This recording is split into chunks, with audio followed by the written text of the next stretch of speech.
Hey, it's April with the Possible Diet, and today I'm going to show you how to make tuna boats. Also tuna salad, so don't feel like you have to make these tuna boats, but every once in a while I would get a craving for a tuna melt, and this kind of satisfies that craving with way fewer carbs.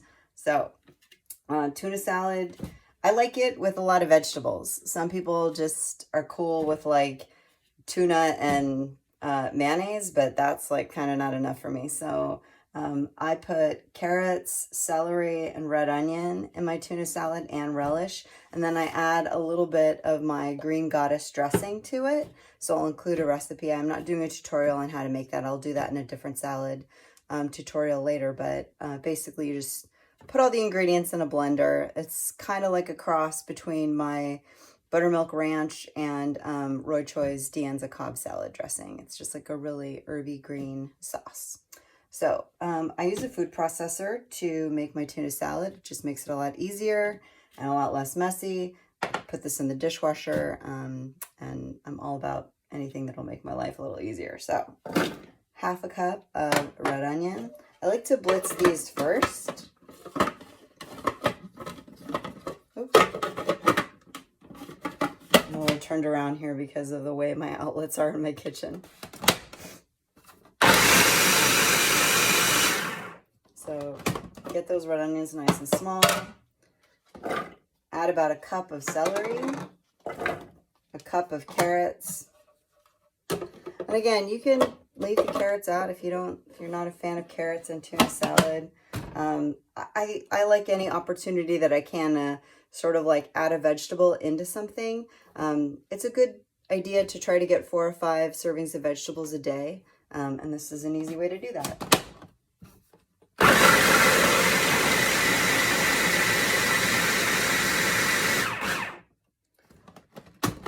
So get that pretty finely chopped.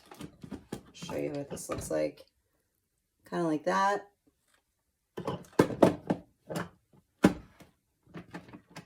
And then you want to add 3 cans of tuna. I use Wild Planet tuna. It's not cheap, but you can order it in bulk on Amazon, and it's like mercury tested, sustainably caught. I feel like I'm killing dolphins with my tuna salad. If any of you remember the dolphin killing scourge of the 80s and 90s, that was definitely on my mind. So for me, it's like worth a little extra.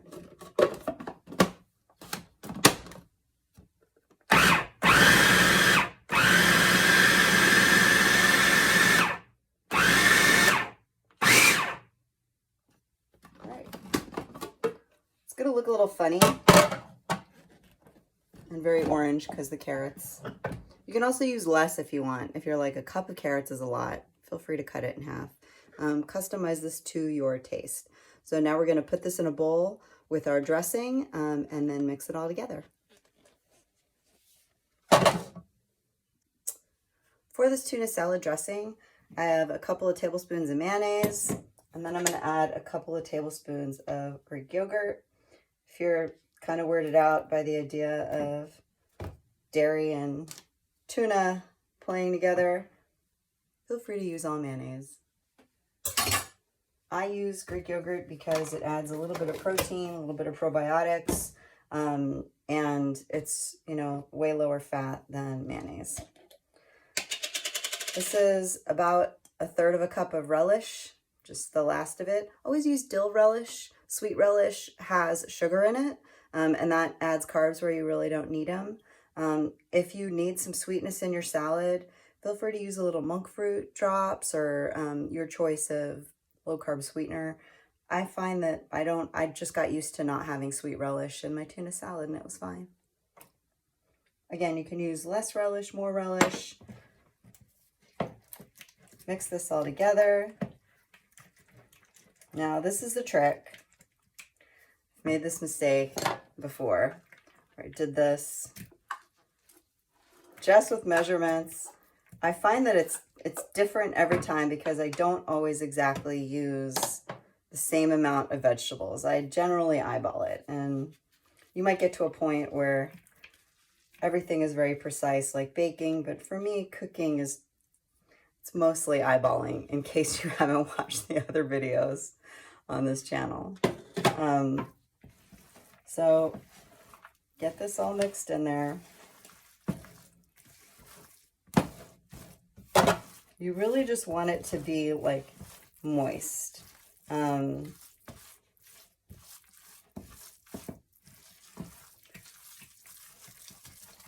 the Green Goddess dressing that I use on this, so that tuna salad would probably be fine. It's a little dry for my taste.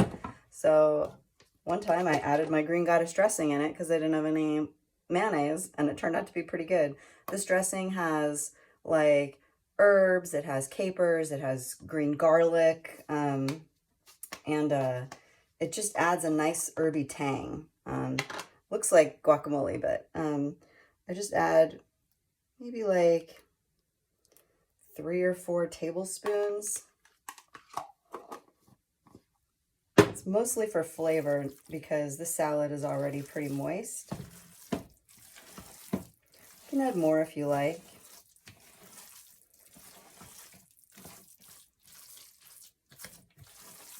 And that, to me, is perfect.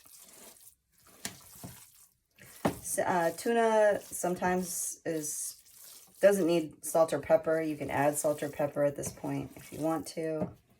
But I already have salt and pepper in the dressing, so this is usually fine for me. All right.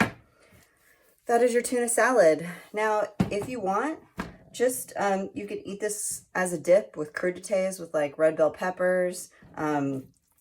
I have just eaten it like mixed in with some greens and maybe a little more Green Goddess. You can put it in a low-carb pita or tortilla. You can make a quesadilla with some low-carb tortillas. But what I like to do with this, and also another thing that's really good, is you can make sandwiches with slices of cucumber and put the tuna salad in the middle, and that's kind of nice. One thing I like to do with this is make tuna boats. So I'll show you how to do that. Tuna boats are kind of like my version of a tuna melt. Basically, I get zucchini. You can also use yellow squash, but I think zucchini, just the form, lends itself more to a boat. And you hollow out the middle, find a super sharp measuring spoon, usually a tablespoon or a half tablespoon or a teaspoon will work. If you have a melon baller, that's even better, but I actually don't have a melon baller. So just kind of half the zucchini, then half them again. Scrape out the seeds in the middle. Should look like that. And then fill your tuna boats with tuna.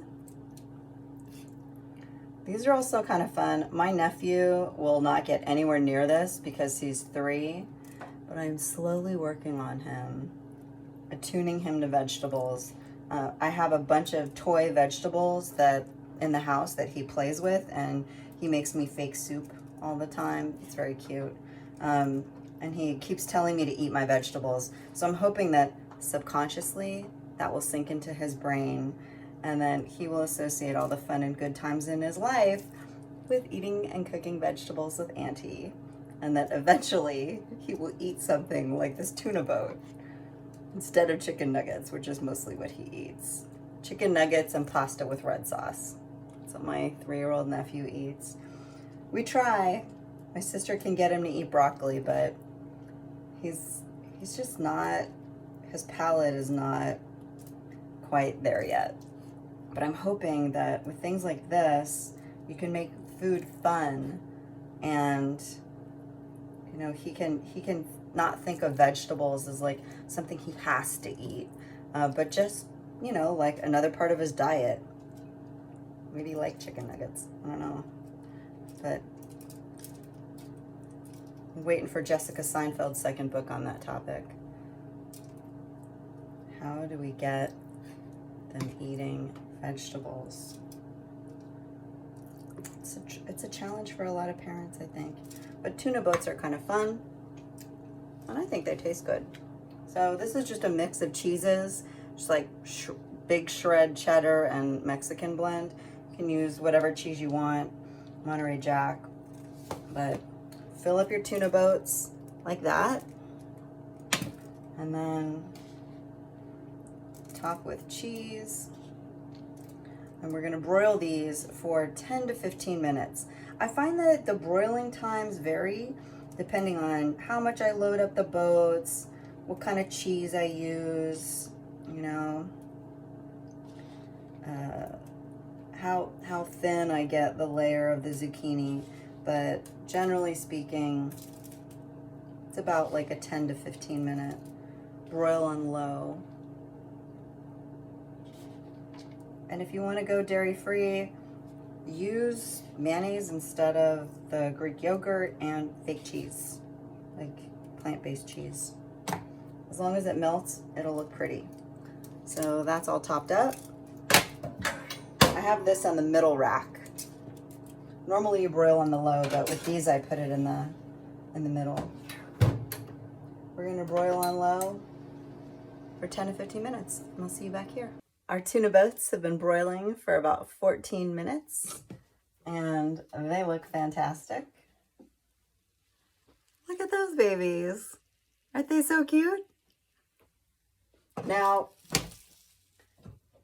sometimes just to entertain myself, but mostly when, you know, I'm trying to like entertain kids.